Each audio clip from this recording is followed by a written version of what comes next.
Seguimos entonces con las clases de fotogrametría de la carrera de agrimensura y de perito topocartógrafo de la Facultad de Ingeniería y Ciencias Hídricas de la UNL. En este momento vamos a ver la unidad 4, restitución analógica y analítica. Se recomienda, previo a este video, haber podido ver los videos de YouTube de la unidad 1, fundamentos de fotogrametría y estereoscopía, la unidad 2, plan de vuelo, y la unidad 3, cámara aérea, para tener conocimientos previos referidos al mejor entendimiento de restitución analógica y analítica, que es la unidad temática 4. Así entonces empezamos con la primera parte de restitución y nos vamos a referir a la restitución analógica. Primeramente vamos a recordar algunas definiciones de la fotogrametría, donde dice que la aerofotogrametría es la técnica que se propone construir a partir de un par de fotogramas homólogos un modelo óptico, estereoscópico y ortogonal de una porción del terreno contenida en el área útil del estereograma. Obtenido este modelo, podemos entonces recorrerlo con la marca flotante y proyectar ortogonalmente sobre una base cartográfica todos los accidentes naturales y culturales que se pueden identificar y representar en el relieve a través del trazado de, por ejemplo, de curvas de nivel. Entonces, en definitiva, cuando repasábamos que la información era obtenida a través de un material fotográfico que está basado en una proyección central, y nosotros queremos a partir de ese dato, que es capturado en dos dimensiones, en una imagen, en dos dimensiones, pasar a obtener información en un sistema ortogonal, digamos, cada elemento en su posición ortogonal. Evidentemente estamos pasando de una proyección central de cada fotograma a una cartografía en proyección ortogonal. Este es el desafío que nos plantea la restitución o la fotogrametría, ¿no? A través de esta herramienta que es la restitución. ¿Cómo vamos a hacer eso? Vamos a repasar primeramente, rápidamente, cómo es el concepto, el sistema. Nosotros obtenemos del paisaje una fotografía en una determinada posición. Esa fotografía está en proyección central o cónica, con lo cual va a tener un punto principal, un punto de proyección O, en el caso de la foto 1, el O1.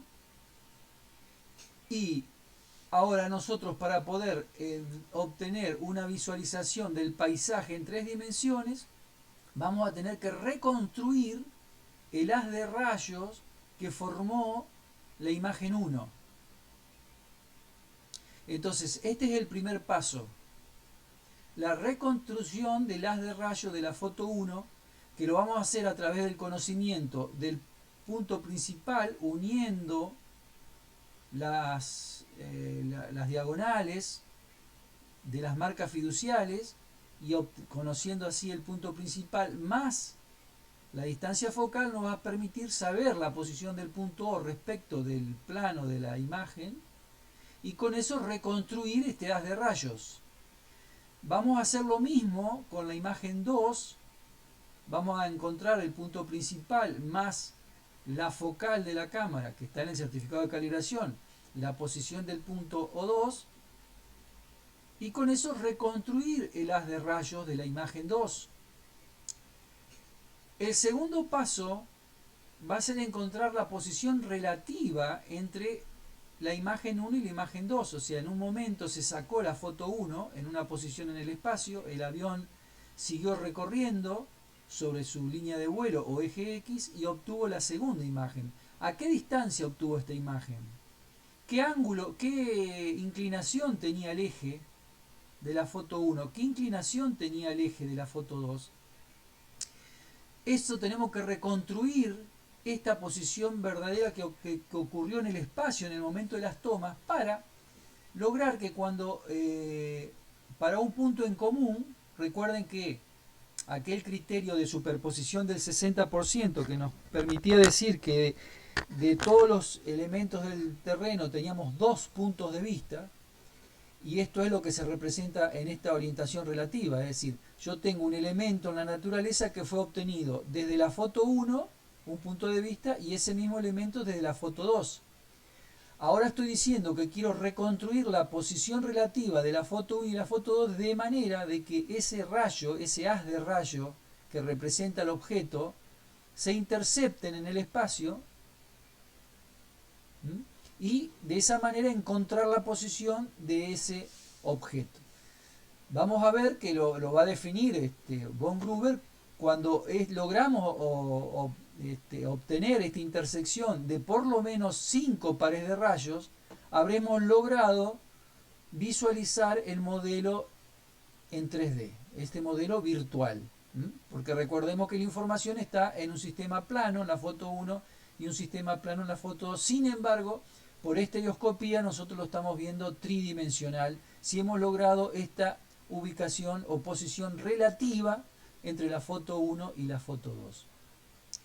Pero no termina aquí el sistema, porque como se visualiza en este croquis, en este esquema, ustedes ven el paisaje en 3 dimensiones, pero lo representamos todavía en el espacio, porque no está escalado, no está bajado al terreno, como le llamamos, y a su vez todo este sistema mantiene una inclinación. Todo este sistema mantiene todavía una inclinación omega, un desvío, un giro, kappa, y una inclinación respecto al cabeceo del avión, si le queremos llamar, o rotando sobre el eje Y, que es el phi. Cuando nosotros encontremos el grado de inclinación de este modelo, más poder escalar en X en Y, habremos encontrado el verdadero modelo del terreno.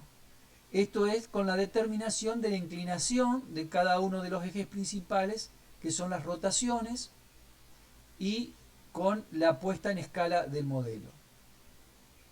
Esto se hace a través del conocimiento de puntos de apoyo fotogramétrico en el terreno. Lo que nos faltaba a la orientación relativa es agregarle puntos conocidos, medidos en el terreno con GPS hoy en día, con coordenadas verdaderas, llevados al sistema de referencia local, que corresponderá para nuestro caso en proyección Gauss-Kruger, y estamos en el sistema internacional TRF internacional, y a partir de ahí poder ajustar entonces este modelo, con esta incorporación de puntos de apoyo fotogramétrico. Esto es lo que se llama la orientación absoluta del modelo. Entonces, esto es lo que vamos a ver en esta unidad. Nosotros, repasando, tenemos el terreno, le sacamos una foto, esa imagen viene a la foto en 2 dimensiones, nos desplazamos un 40% del espacio para que exista una superposición del 60%, ya lo vimos en la primera unidad. Obtenemos la segunda imagen, luego reconstruimos las de rayos de la imagen 1 y de la imagen 2, lo ponemos en forma relativa para poder interceptar esos rayos homólogos, con lo cual vamos a ver el modelo en 3 dimensiones, un modelo virtual. Corregimos la escala del modelo, seguramente acercando o separando la distancia entre 1 o 2. Suponemos, separamos la distancia, esto se agranda y se ve más grande si fuera el caso de ampliar. Corregimos las inclinaciones de este modelo y obtenemos información del terreno en su verdadera posición. Listo para luego poder hacer las restituciones, o sea, recorrer con el estilo óptico cualquier parte del modelo y obtener, por ejemplo, un modelo digital de elevación, restituciones de los perfiles edificados, de los elementos que haya en la naturaleza, etcétera, etcétera. Esto es entonces el procedimiento, orientación relativa y absoluta, para llegar a obtener, a partir de imágenes obtenidas en una fotografía aérea, posición, las 3 coordenadas de los puntos en el terreno. Para esto vamos a estar acompañados de un instrumental especial denominado restituidores fotogramétricos que lo vamos a encontrar en forma de restituidores analógicos, en restituidores analíticos, con sistemas analíticos, y hoy por hoy en restituidores digitales, en un sistema totalmente digitalizado, trabajando directamente en ordenadores. Pero tenemos la premisa, por supuesto, de analizar esta clasificación de restituidores, primeramente en cuanto a los analógicos. Según los niveles de precisión, existieron restituidores de tercer orden para escalas pequeña o media, restituidores de segundo orden para escalas grandes, pero que no están indicados para los procesos de aerotriangulación, que vamos a ver más adelante.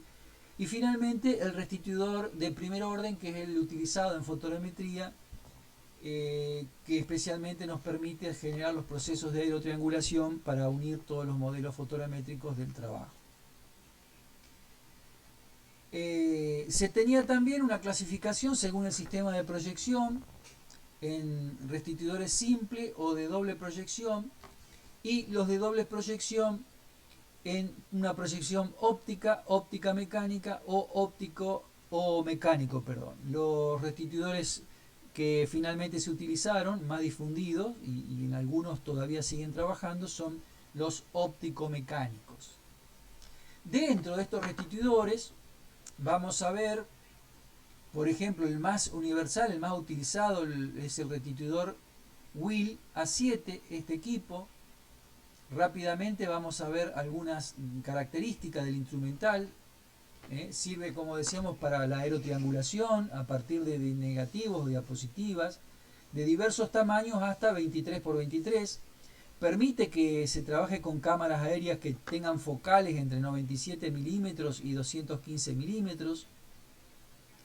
Tiene una estructura sencilla, es estable, es lo que se llama universal, porque permite mover la focal para las distintas focales de las cámaras.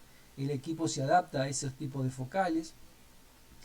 Tiene una característica que el fotograma queda fijo en el restituidor y lo que se mueve es la óptica, lo que se desplaza la óptica.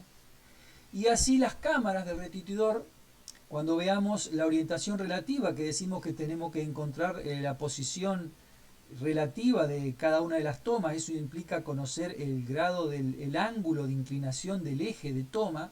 Para eso el restituidor permite mover ese eje en los 3 grados de libertad, o sea, en phi, en omega y en kappa. Y a su vez encontrar la posición relativa de la cámara 1 respecto de la cámara 2, generando los desplazamientos en X, Bx, que es la separación entre las dos cámaras según la línea de vuelo, el BI, que es la traslación de un fotograma respecto a otro en el sentido de las Y, y un diferencial de Z, que es la relación de altura entre una toma y la otra. Este es el equipo del que estábamos hablando. Acá están las cámaras, cámara 1, cámara 2, y los movimientos en omega, en phi, en kappa, permitir el desplazamiento de la base con este movimiento, la base Bx, y después recorrer todo el sistema con estas dos manivelas en X e Y. Y acá no se ve, pero es un plato que se toca con el pie para levantar o bajar el valor, lo que simula el valor de Z de los puntos. Estos movimientos que genera el restituidor, en cuanto al giro del avión, el valor de kappa va de 0 a 400 grados, es un círculo graduado en 400 grados centesimales. Y la inclinación de las cámaras se puede hacer en el valor de phi entre 70 y 106 grados y en el valor de omega entre 70 y 109 grados. Y se considera el equipo puesto en cero, o sea, cuando nosotros vamos a decir, cuando empezamos a restituir, que necesitamos que los platos de las cámaras estén perfectamente horizontales, vamos a colocar el valor de omega en 100, sería el 0 de nuestro equipo, y el valor de phi en 100 grados, que sería el 0 de nuestro equipo. O sea, eso nos representa una cámara perfectamente horizontal. Y el giro kappa va a estar en 0, que es lo mismo que esté en 0 en 400. Nos va a indicar que la imagen, en teoría, está perfectamente alineada con la línea de vuelo. Luego tenemos los desplazamientos en X y en Y en Z, en algunos milímetros, como muestra la información. Y a su vez tiene anexado al equipo lo que puede ser o un coordinatógrafo, que no es más que una mesa de dibujo, o un coordinatógrafo que es codificado para ir directamente a una pantalla de un monitor y poder trabajar con alguno de los CAD que existan en el sistema, ¿no? En el mercado. Cuando se trataba de la mesa de coordinadora, permitía 26 combinaciones para distintas escalas de restitución y de esa manera el juego de a partir de un fotograma que posiblemente podía ser capturado a escala 1 en 5000 o 1 en 3000, obtener valores de cartografía restituida en la gran diversidad de escalas posibles a través de estas combinaciones que permite el equipo.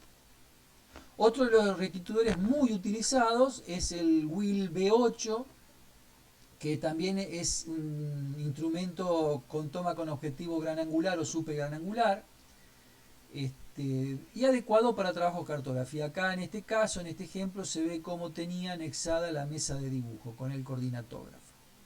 También las cámaras, las dos cámaras, la parte visual, el movimiento que se podía hacer para visualizar, ir moviéndose respecto de la imagen, los movimientos de omega, phi, kappa, etc. Ese restituidor, también con características similares al anterior,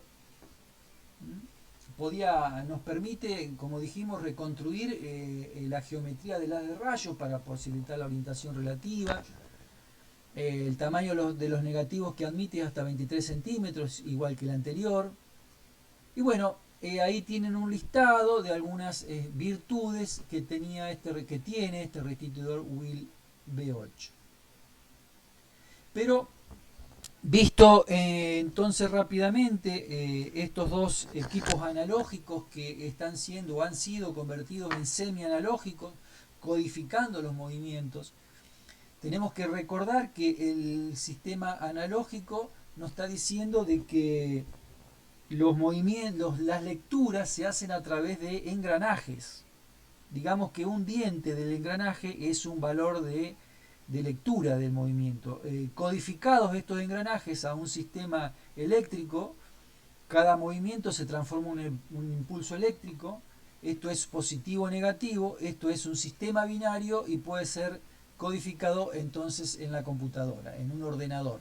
Por eso que los equipos semi-analógicos tienen la característica que la medición se hace a través del sistema analógico, un engranaje, con lo cual les estoy diciendo de que si un engranaje está desgastado puede tener un error la medición, pero el resultado es visualizado analíticamente a través de programas de computación.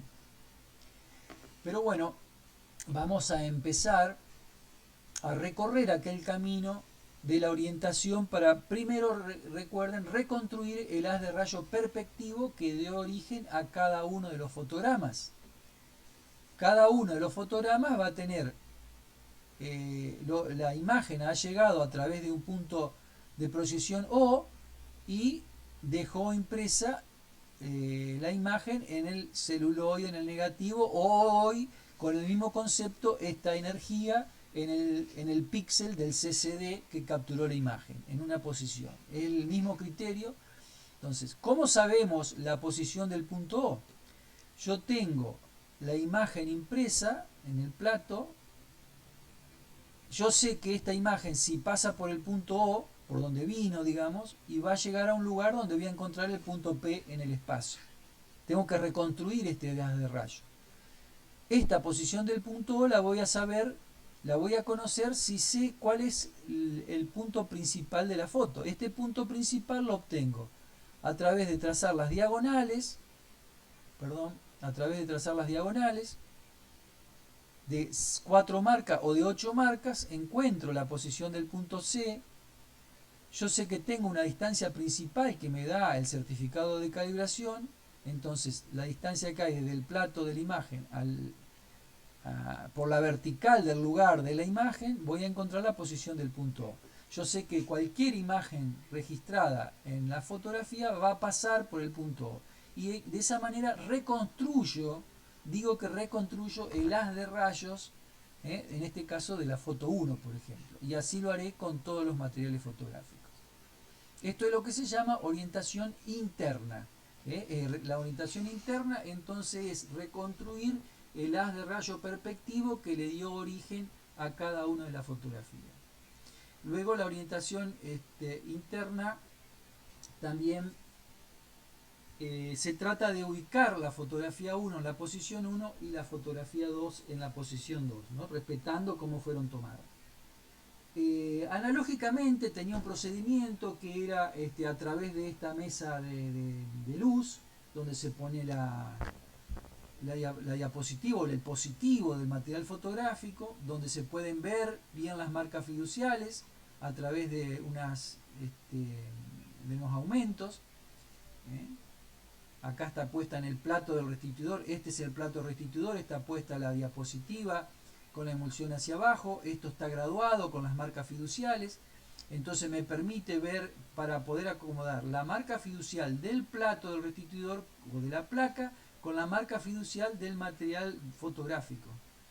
Eso hace que automáticamente yo tengo acá en el centro la marca del punto principal del restituidor y sé entonces cuál es el punto principal de la fotografía. Puesta luego la placa 1 en el portaplaca del restituidor, la placa 2 en el portaplaca del restituidor 2, tengo ubicado así en posición los dos haz de rayos, pero ahora tengo que encontrar la distancia al punto O. Eso se hacía a través del valor de la distancia focal de la cámara. El mismo restituidor tiene un elemento que me permite acomodar, por ejemplo, 153 milímetros, una de las focales, a través de los movimientos gruesos y finos, y así puedo reconstruir entonces el haz de rayo. Puse la placa en el portaplaca, ajustando la marca principal, el punto principal, gracias a las marcas fiduciales, y ahora le incorporé la focal de la cámara, que fueron los elementos que necesitaba para reconstruir el haz de rayo perspectivo. Puse la cámara en su posición y reconstruí, gracias a haber encontrado el punto principal y la distancia focal, reconstruí el haz de rayo de la foto 1 y puse también el haz de rayo en la foto 2 en el plato del restituidor. La foto 1 y la foto 2 en el orden que fueron tomadas, según la línea de vuelo.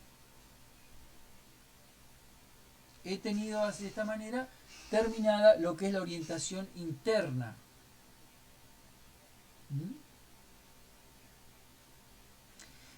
Vamos a pasar ahora a lo que llamamos la orientación externa y que la vamos a dividir en relativa y absoluta. ¿Recuerdan cuando hicimos el análisis general al principio que nosotros decíamos que debemos encontrar la posición relativa de la toma 1 respecto de la toma 2 en el momento que fue sacada la fotografía?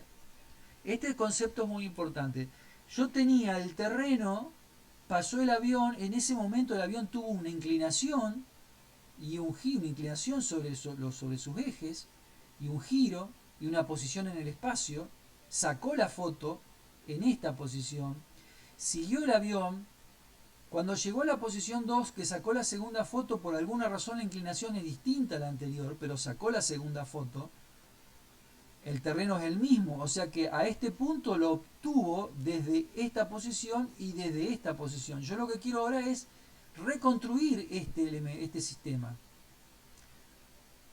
para poder volver a interceptar estos rayos y encontrar nuevamente el punto P. Si vuelvo para atrás, reitero que yo lo que tengo ahora en el restituidor es puesta la foto perfectamente horizontal, la foto 2 perfectamente horizontal, con el valor de omega en 100, phi en 100 y z en 400, el valor de omega 2, phi 2 y z2, omega 2 y phi 2 en 100 y z2 en 400, o sea que están perfectamente horizontales, y la línea, el eje de la foto perfectamente paralela al eje X. Ese es el cero del aparato. Pero no es estos rayos, si yo tomo el rayo 1 con lo que me significa el rayo de la imagen 1, no se me van a intersectar en el espacio, porque no fue así como fueron tomadas las fotos. Había una cierta inclinación de los ejes. Este es el secreto, encontrar cuál es esta inclinación. Esto es la orientación relativa. ¿Y por qué ocurre esto? Porque digo que entonces una toma fotográfica tiene en el espacio 6 grados de libertad. Tiene una inclinación respecto al eje X, línea de vuelo, se inclina respecto al eje X y es el valor que lo conocemos como omega. Una inclinación respecto al eje Y, que lo conocemos como phi. Recuerdo que ya vimos los grados de inclinación del avión, cabeceo, balanceo y giro. Recuerdan, entonces ahora en restitución lo estamos llamando omega y phi. Y el giro respecto al eje Z, que es kappa. O sea que tenemos 3 rotaciones. Pero a su vez esta imagen está en la posición X, Y y Z en el espacio. O sea, tenemos otros 3 grados de libertad. Una toma fotográfica tiene 6 grados de libertad. 3 movimientos de traslación, X y Z, y 3 movimientos de rotación, omega phi kappa. Lo mismo para la segunda toma, tiene otro valor de omega, otro valor de phi, otro valor de z, y tiene un desplazamiento este punto respecto al punto primero de diferencial de x, diferencial de y diferencial de altura, diferencial de z. Si yo encuentro el valor, el verdadero valor que tuvieron cada una de las tomas en cuanto a los giros y a la posición en el espacio, haber reconstruido la posición relativa de la foto 1 respecto de la foto 2. Y habré obtenido entonces en esa intersección de los puntos el modelo virtual en 3 dimensiones. Así el sistema completo va a tener 12 grados de libertad. 6 grados de libertad por cada una de las tomas fotográficas. ¿Cómo llevo adelante estos grados de libertad en cuanto a los movimientos en el avión? A mí me significa que un desplazamiento en X se me habrán desplazado los movimientos, los puntos que hubieran estado en esta posición, se me hubieran desplazado, por ejemplo, hacia adelante o hacia atrás, según sea el diferencial de X. Hacia la derecha o hacia la izquierda, según hubiera sido el diferencial de Y, y hacia afuera o hacia adentro, según el diferencial de Z. Si más me acerco, se me desplazan hacia afuera, si más me alejo hacia adentro. Y los movimientos de rotación me generan un fenómeno, por ejemplo, en un omega, donde en el eje de la foto los desplazamientos, para llamarlo de alguna forma, van hacia un extremo, pero en los extremos de la foto se hacen en forma radial, forma curva. Lo mismo ocurre con los valores de phi y con los valores de kappa, en cuanto a la rotación sobre el eje Z. Esta es la manera que un punto se desplaza según sea cualquiera de los 6 grados de libertad. Lo que ocurre es que en la realidad el material fotográfico tiene la combinación de los 6 valores. Entonces, un punto en la fotografía obtenido en el espacio va a tener un error en su posición con la combinación de los 6 movimientos, de las 3 traslaciones y de las 3 rotaciones.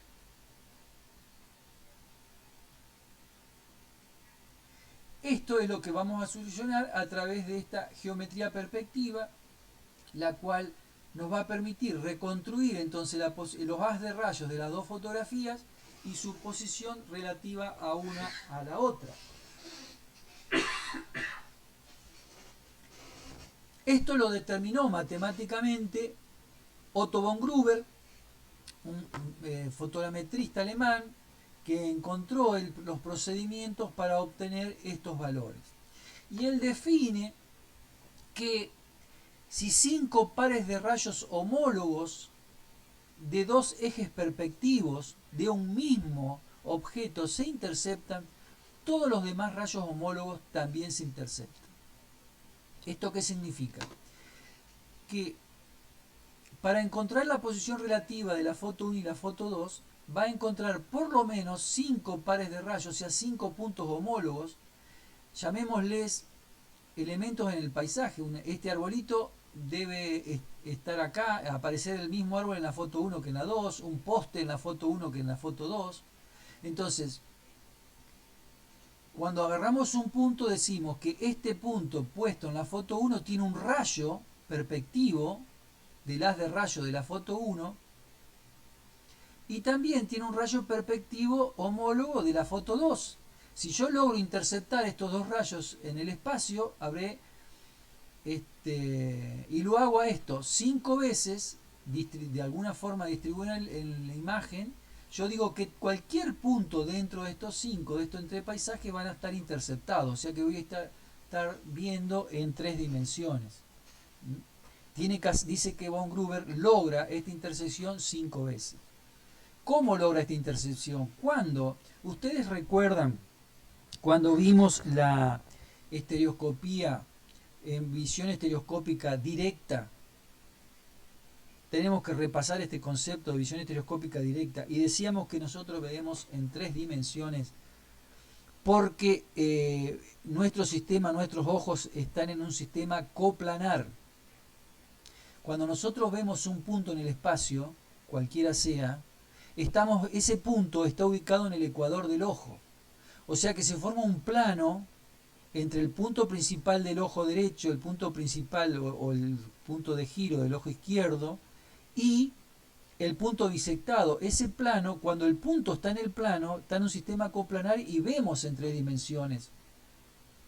Recuerdan que cuando nosotros hacíamos aquel ejercicio que nos tocábamos un ojo y veíamos doble, porque decíamos que le habíamos provocado un movimiento, le habíamos sacado al punto del plano del ecuador. Teníamos un desplazamiento en Y, una paralaje en Y que nos perjudicaba y no nos dejaba ver en 3 dimensiones. Entonces decíamos que nuestro sistema no tiene paralaje en y sí es un desplazamiento sobre las X que nos permite obtener los dos puntos de vista. Y el sistema era coplanar, estamos mirando siempre, cuando movemos la vista, estamos mirando un punto en el mismo plano, el punto que los dos centros de ojos. Esto es lo que dice von Gruber, exactamente lo mismo. Si yo logro que este punto P, que está en la imagen 1, con el punto P en el espacio y el punto P en la imagen 2 forma un plano, un solo plano, yo voy a girar una imagen respecto de la otra hasta que logre que los 3 puntos estén en el mismo plano. Eso es que he eliminado las paralajes en Y de este plano, de este punto. Le elimino las paralajes en Y del punto P y con eso me aseguro que el sistema esté coplanar. Si yo hago eso y entonces intercepto el punto y lo veo en 3 dimensiones, como hace la vista, como hace nuestro sistema, nuestros ojos, nuestro cerebro. Si yo hago este fenómeno, lo repito 5 veces en 5 lugares distintos, quiero decir que en todos los lugares voy a ver en 3 dimensiones. En los 5 lugares logré un sistema coplanar y ahora digo que el resto de los lugares que yo visualice van a estar el sistema perfectamente coplanar y habré logrado la visión estereoscópica de todo el paisaje. Entonces, esto es lo que dice von Gruber. Si 5 pares de rayos homólogos de 2 ejes perspectivos de un mismo objeto se interceptan, todos los demás también se interceptan. Esto es una copia de la visión estereoscópica directa. Es una relación directa entre el concepto de visión estereoscópica directa y el desarrollo de orientación relativa que genera von Gruber. Esto visto en el equipo de restitución es entonces colocar, reiteramos, los platos de las cámaras en cero, con aquello de poner la rotación en 400 grados. Ahí va, 395, 400 lo ven a través de un espejo. En el caso este del Huila 7, cada restituidor tiene su forma, pero bueno, tomamos un ejemplo. el valor de kappa, ahí está en el 0, en el fino, también los valores de omega en 100, que lo van a ver a través de este movimiento, ahí está este 0, 100, 0, el fino, y el valor de omega 1, de phi, perdón, y el valor de omega. Y después incorporar los valores de BI y BZ, ahí en 0 también. Ahí pueden ver BI en 0, BZ en 0.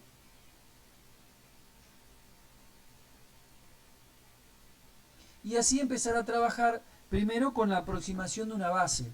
Las cámaras están separadas en el restituidor según la toma 1 y la toma 2, lo que se llama la aerobase, o el BX para el sistema matemático, o el restituidor es el BX. Este BX se hace un cálculo previo aproximado con esta fórmula, estos algoritmos que estamos viendo, donde nos da un módulo admisible y que tiene que ver con el valor de Z que nosotros vamos a tomar en ese momento, porque recordemos que la separación entre las cámaras nos va a dominar después la escala del trabajo final, y eso se logra separando o achicando el valor de BX, lo que nos significa que suba o baje el modelo en cuanto a Z. Por eso hay una relación que ustedes están viendo con el valor de Z.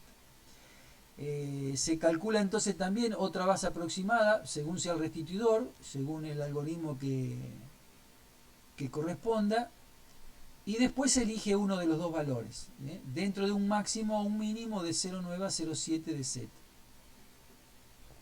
Con eso calculamos la escala aproximada de BX y se incorpora ese valor al restituidor en esta graduación, a través de esta manivela, el valor grueso y el valor fino de BX, para poder empezar a trabajar con la orientación relativa. ¿Qué hice?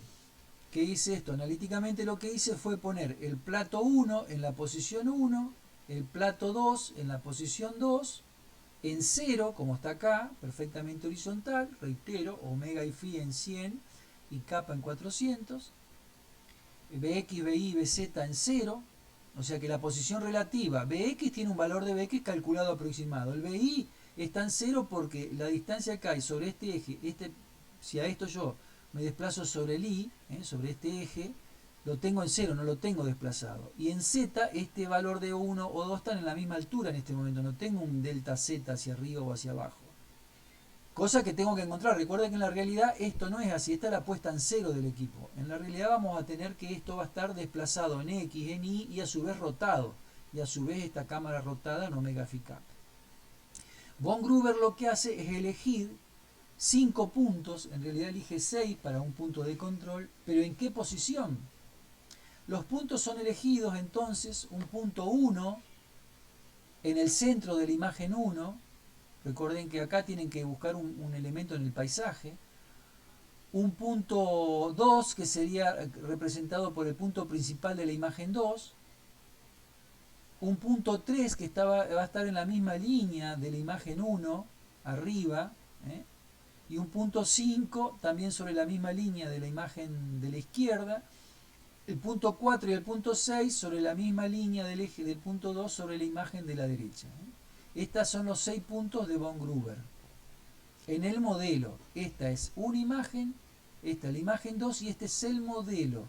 Este es el punto 1, el punto principal de la imagen 1, y el 2 es el punto próximo al punto principal de la imagen 2. Entonces, lo que están viendo en este modelo es la parte en común, de la foto 1 con la foto 2, dos puntos de vista. Fíjense, este punto 1 de la imagen 1, si yo voy al punto principal 2 me va a caer acá. Lo voy a encontrar como punto transferido de la foto 2. Bueno, así obtengo entonces los 5 puntos de Von Gruber. Si yo logro estereoscopía en los 5 pares de rayos, digo que todo el modelo lo veo en estereoscopía.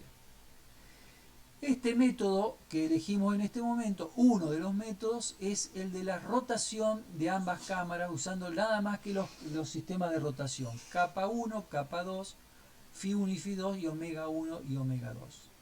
dentro de los 12 grados de libertad, vamos a trabajar con 5 grados de libertad, 5 de las 6 rotaciones. Repetimos conceptualmente, ¿qué es lo que estamos haciendo? Estamos trayendo que una imagen vista en la imagen 1 que pasa por el centro del centro de proyección 1 y una imagen 2 no se van a interceptar en el espacio porque están los platos perfectamente horizontales, entonces yo voy a empezar a rotar, por ejemplo, dejo fijo el plato 1 y empiezo a rotar el plato 2 de manera de que desplazo este punto en las X, desplazo este punto en las Y y voy a hacer que este rayo venga y se junte en este punto. Si yo elimino entonces el delta paralaje en X, porque el paralaje en X lo voy a tener porque tengo un desplazamiento en Bx, pero sí elimino el paralaje en y acomodo el valor de altura de Z de manera que esta intersección se haga sobre este plano, no más abajo o más arriba, y habré puesto, fíjense, el punto 1 con el centro de proyección 1, el mismo punto con el centro de proyección 2 y el punto A en un mismo plano. Acá no están en un mismo plano porque tengo una paralaje en Y. Si yo lo pongo en un mismo plano, tengo el sistema coplanar. Eliminé paralajes en Y, principio básico de visión estereoscópica directa y concepto vertido por von Gruber. Elimino este desplazamiento, entonces tengo el sistema coplanar y habré logrado la intercepción del rayo, del par de rayos homólogos en un punto.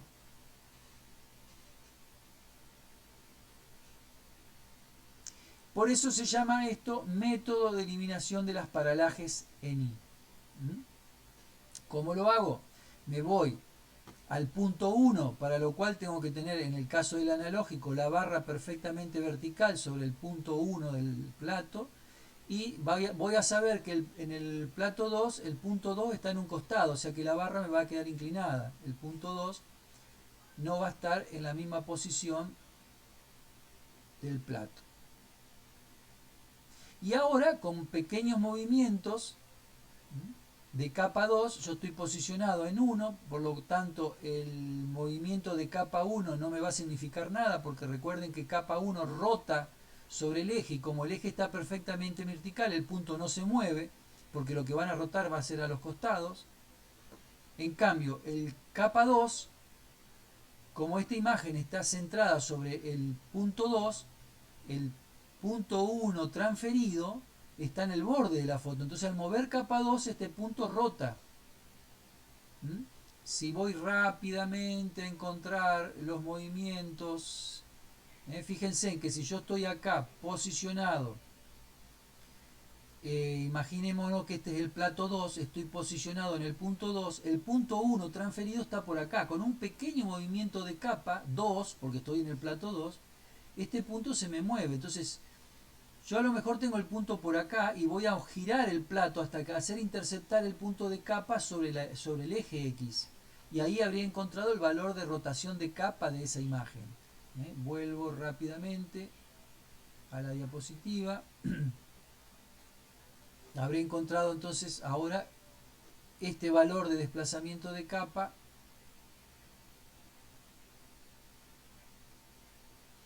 y hago lo mismo ahora con el punto 2. Me voy al punto 2, con lo cual el eje del punto 2 va a estar perfectamente vertical, y en la imagen 1 me voy a dar cuenta que el punto 2 transferido va a estar en el borde de la imagen 1, por eso el eje está vertical. Entonces ahora, posicionado en el punto 1, yo tengo que mover, en el punto 2, tengo que desplazar capa 1.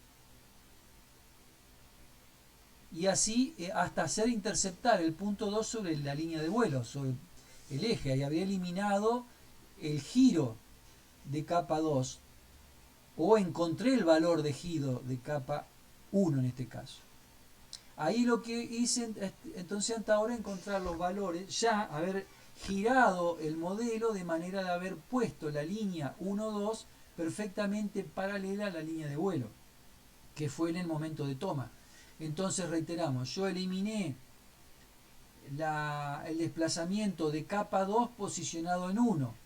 Me voy al punto 2 y elimino la paralaje de capa 1, en el punto 1 con capa 2 y en el punto 2 con capa 1. El mismo fenómeno lo voy a repetir ahora para el resto de los puntos, siguiendo el recorrido sugerido por von Gruber. Lo que ocurre es que ahora me desplazo al punto 3 y voy a eliminar la paralaje en I del punto 3 moviendo Φ2. Fíjense que cada vez que yo estoy en la línea de la imagen del 1, voy a trabajar con los dos, capa 2, Φ2, omega 2. Cuando yo esté trabajando en los puntos de la foto 2, voy a manejarme con capa 1, Φ1 y omega 1. Así entonces, siempre ayudándome en el movimiento de Φ2 y un pequeño movimiento de Z para acomodar la altura de manera de ver en estereoscopía este punto 3. Cuando yo veo estereoscópicamente el punto 3, habré eliminado la paralaje en I de ese punto. Y habré puesto el sistema coplanar en el punto 3. Ya lo había hecho en el punto 1 y en el punto 2. Del punto 3 paso al punto 4 con Φ1. Recuerden. Hago el movimiento como estoy en 4 con Φ1 para eliminar las paralajes. En I, en el punto 4, también ayudado siempre con el valor de Z. Y finalmente me vengo al punto 5. Y ahora trabajo con omega. Con el movimiento, como estoy en la foto 1, con el movimiento de omega 2. Acá puede tomarse independientemente tanto omega 1 como omega 2. Es indistinto. Pero una vez que elegimos uno, para no confundir, sería prudente elegir omega 2, y luego mantengo siempre ese mismo omega para las repeticiones que vaya a hacer. Finalmente, habré terminado el recorrido 5 pares de puntos, decía von Gruber, o sea que ya recorrí los 5 puntos. En este punto 5 tengo una lectura de omega, porque omega estaba en 100, pero al moverlo habré tenido una lectura de omega, entonces puedo calcular cuál fue el delta omega, que van a ser los 100 originales menos la lectura que obtuve ahora. Es un valor de delta omega que lo necesito corregir. Me pide una corrección de este valor de omega a través de un factor que se llama factor de sobrecorrección. Este factor de sobrecorrección es un dato conocido, simplemente que va a variar para el mismo vuelo, va a ser siempre el mismo porque la focal de la cámara va a ser constante, pero sí va a variar cuando cambie de vuelo, cambie de cámara, digamos, ¿no? Para esta cámara voy a tener una focal y voy a tener una distancia entre el punto del centro del modelo y el extremo de 10 centímetros. Este valor de D para material de 23 por 23 va a ser siempre el mismo. Entonces yo digo que la focal al cuadrado sobre D al cuadrado menos 1 por 0,5 me va a dar un valor de factor de sobrecorrección, que es el que multiplicado por el delta omega me va a dar un valor de corrección que luego sumado al delta omega me va a decir que es lo que se llama factor de corrección o corrección total. Es la corrección total. Finalmente, ¿qué tengo que hacer? Irme a ese movimiento de omega y colocarle el valor de corrección total. Yo tenía, reiteramos, omega en 100, moví omega, una lectura de omega, un delta omega, pero finalmente no lo dejo en ese valor de omega que me permitió ver en 3 dimensiones, sino que lo voy a mover al omega en el mismo sentido que lo venía moviendo hasta el valor que me dio la corrección total. Es un valor calculado, ¿sí? O sea, yo lo moví a omega para ver en 3 y seguramente lo tengo que mover, por decir vulgarmente, un poquito más. ¿Qué poquito más? Lo que me determine la corrección total. Así habré terminado la orientación relativa, pero que evidentemente esto no termina acá, porque recuerden que tenemos un sexto punto. Ese sexto punto es lo que llamamos o que se utiliza como un punto de control. La definición de von Gruben decía: si 5 pares de rayos homólogos se interceptan, el resto se interceptan. Quiere decir que yo ahora me dirijo al punto 6 y debería ver en 3 dimensiones. Debería ver estereoscópicamente sin problemas. Evidentemente, cuando vaya al punto 6 puedo tener algún error residual, y eso hace que podamos tomar algún criterio. Si ese error, si yo veo el estilo óptico, lo veo doble todavía por menos de 3 diámetros, puedo tocar un poquito Φ1 y corregir ese desplazamiento. Y si no, directamente lo que hago es dar nuevamente el circuito. Doy nuevamente el circuito 1, 2, 3, 4, 5, o sea que nuevamente elimino las paralajes en I de los puntos 1, 2, 3, 4 y 5. Lo que estoy diciendo, estoy poniendo el sistema coplanar en un solo plano, los puntos 1 y su homólogo, el punto 2 y su homólogo, el punto 3 y su homólogo, etcétera, etcétera. Cuando he logrado esto nuevamente, vuelvo a controlar el punto 6 y lo hago hasta que no tenga paralaje residual en el punto 6. Y digo que habré terminado la orientación relativa y estoy observando un modelo virtual o un modelo plástico, como también se lo llama. Y estoy listo para haber cumplido aquello que decíamos, haber obtenido un modelo en 3 dimensiones a partir de una toma fotográfica en 2 dimensiones. Pero fíjense en, como bien lo decía el esquema, aún todo este modelo, todo el conjunto, tiene un ángulo en phi, un ángulo en omega, y todo el conjunto puede estar rotado también respecto del eje, en capa. Entonces quiere decir que yo no he terminado mi trabajo de restitución. ¿Y esto cómo lo explico matemáticamente? Recordemos que el sistema, todo el sistema tiene, en el momento de toma, decíamos que cada material fotográfico, cada toma tenía 6 grados de libertad, 3 rotaciones y 3 traslaciones. Y en su conjunto, la toma 1 y la toma 2, por consiguiente, tiene 12 grados de libertad o 12 incógnitas. Y fíjense que con la orientación relativa hemos resuelto 5 incógnitas. Tomamos 5 puntos, 5 pares de rayos. Tomamos 5 pares de rayos. O sea que de las incógnitas que nosotros teníamos, que eran 12, repasémosla, tenemos Φ1, Φ2, omega 1, omega 2, capa 1, capa 2. Ahí tenemos las 6 rotaciones. Y también tenemos las 6 traslaciones. X1, X2, Y1 y 2, Z1 y Z2. Bueno, pero hemos tomado el método de von Gruber de rotaciones en este momento y decimos que resolvimos Φ1, capa 1, capa 2, Φ1, Φ2 y omega 1. Resolvimos 5 giros, 5 de las incógnitas.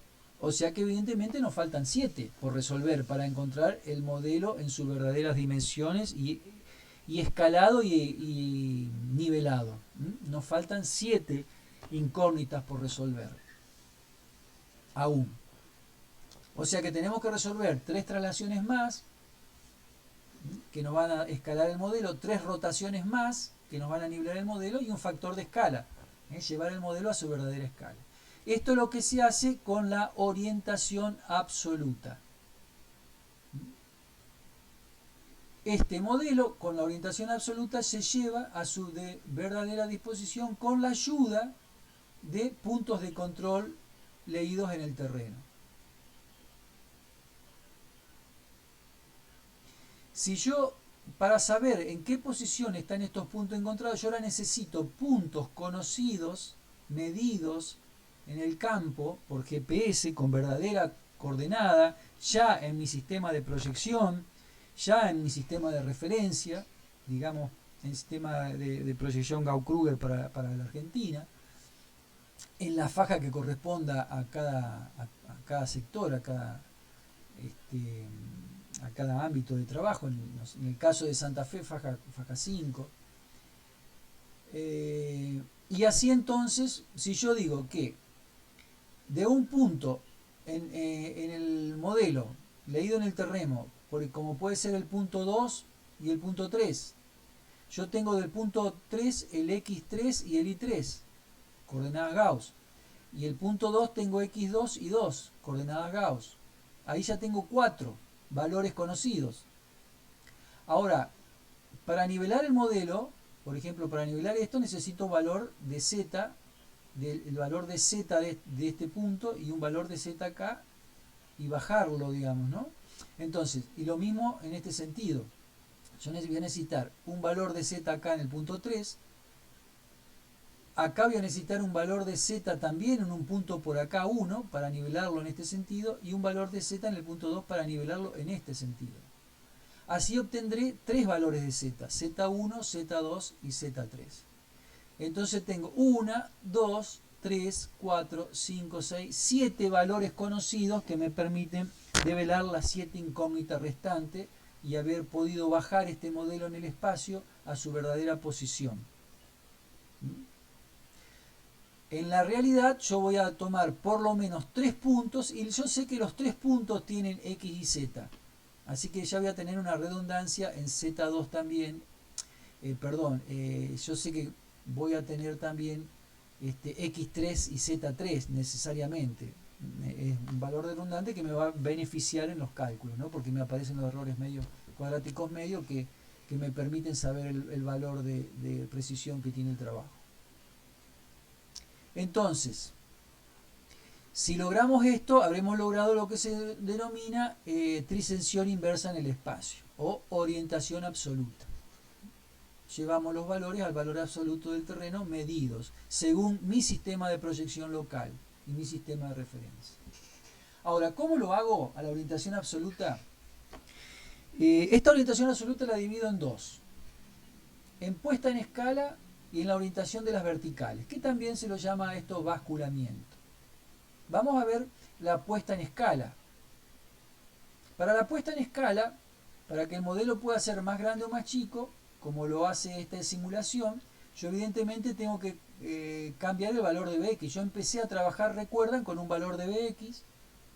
Si yo amplío el valor de Bx, se ensancha el modelo. Si disminuyo el valor de Bx, se achica el modelo. Ahora, como yo leí en el campo la coordenada del punto 3 y del punto 2, yo sé la verdadera distancia P3 y P2, y de eso se trata. Se trata de que yo ahora en el modelo leo la distancia P2 y P3, que me da el modelo en este momento, pero conozco la verdadera posición P2, la verdadera distancia en P2 y P3, y corrijo entonces el valor de Bx para que en la próxima lectura la distancia leída sea la verdadera. Esto es lo que voy a hacer a través del conocimiento, en el caso de los analógicos, tiene una caja de engranajes que me permite combinar los engranajes para elegir la escala de trabajo. Eso hace que aparezcan acá unos números y unas letras. En el caso de que utilicen estos restituidores, los van a encontrar con estas manivelas. A cada una de ellas le van a poner el valor, por ejemplo, en este ejemplo de una escala 1 en 1000, bueno, el valor 3, 2, 1, B y A, según sea en estos movimientos que ustedes ven acá. Pero es un tema muy práctico y que lo verían si utilizan... Básicamente, lo que podemos decir para ejemplificar que uno lo que estaría haciendo es tomando en el modelo la distancia P2, P3 que me está dando en ese momento. Si yo supongo que esto es una hoja de dibujo, en la base ploteo el punto P2 en su verdadera coordenada, ya en mi sistema de proyección, en Gauss-Kruger, ploteo el punto P3 en Gauss-Kruger y el punto P2. Posiciono el estilo óptico en el punto elegido 3 y mido, me recorro con el carro hasta el punto 2 y me da una distancia. Y esa distancia no es la verdadera. Entonces yo tengo que saber cuánto es este error.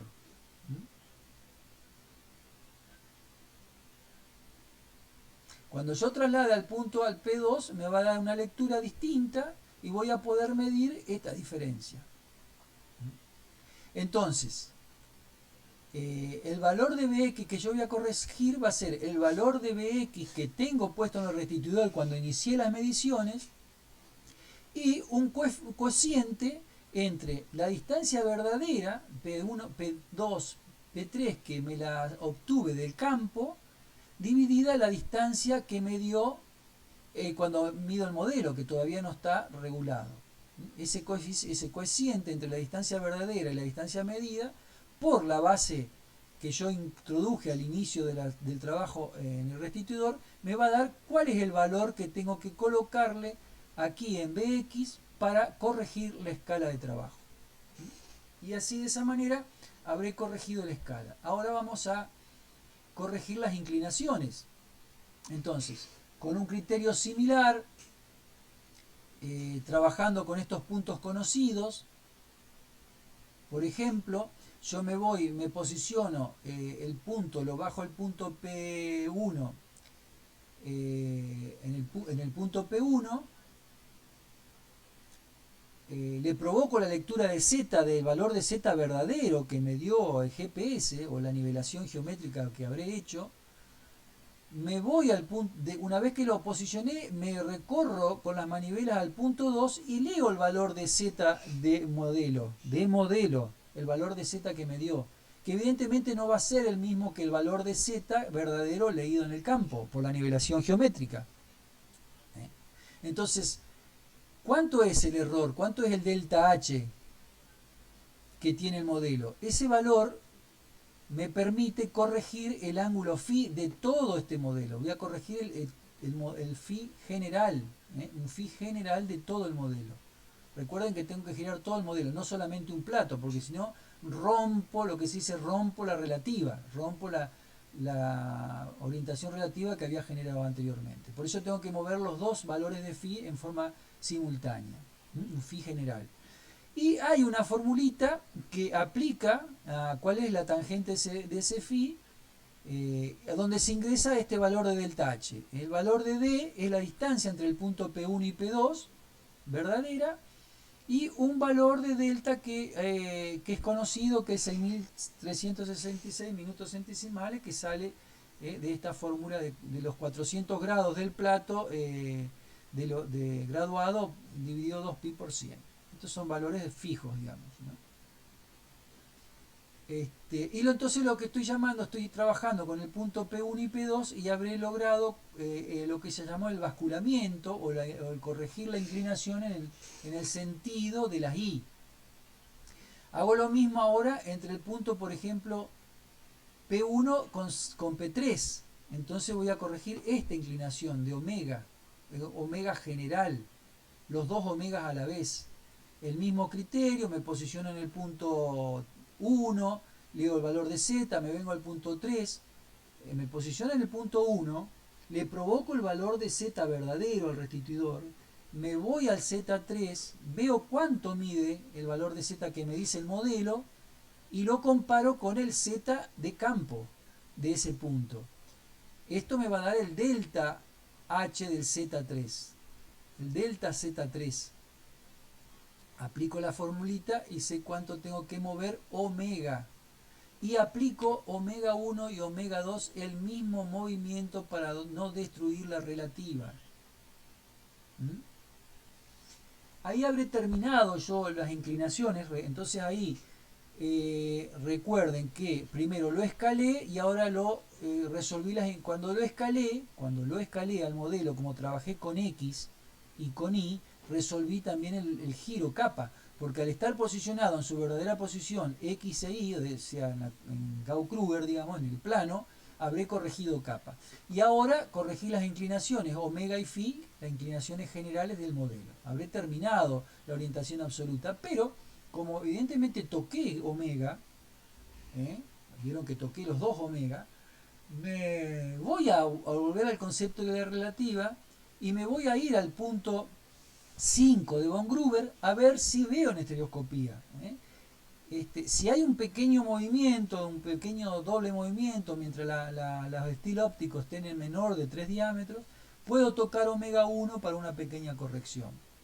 Esto en realidad, al haber tocado esto, lo que se aconseja es volver a hacer la orientación relativa. Esta sería la realidad. Yo tengo que volver a hacer la orientación relativa, o sea, todo el proceso von Gruber, nada más que lo voy a hacer mucho más rápido porque los puntos van a estar prácticamente bien, tal vez apenas tocarlos.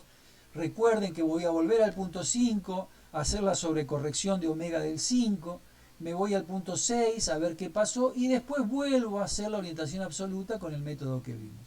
Y así habré terminado y tengo listo un modelo en 3 dimensiones, de manera que a partir de ahora yo voy a recorrer todo el modelo con las manivelas o con el mouse si estoy en la pantalla, y en la medida que voy recorriendo con el estilo óptico voy asentando la marca con el valor de Z, como digo, apoyo la marca en el terreno con el valor de Z, que nos queda lo que llamábamos marca flotante. Recuerda que decíamos que era una marca flotante. Yo le saco esa flotabilidad cuando voy ajustando el valor de Z de manera que la marca se apoye en el terreno. En ese momento yo tengo una buena lectura del valor de Z, pero ahora ese valor de Z es la verdadera cota del terreno de mi sistema, porque trabajé ya con puntos GPS en la orientación absoluta, en el ajuste final.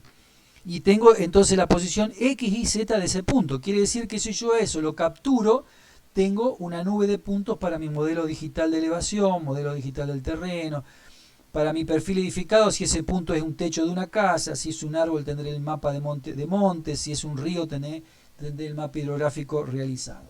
Ya estoy listo para explotar el modelo. Bueno, esto es los conceptos básicos de la orientación, de la restitución vista desde el modelo analógico, para poder después interpretar mejor la segunda parte, que es la restitución analítica. Entonces, los invito ahora a ver el segundo video de la restitución analógica y analítica, o unidad 4, segunda parte, en el próximo video.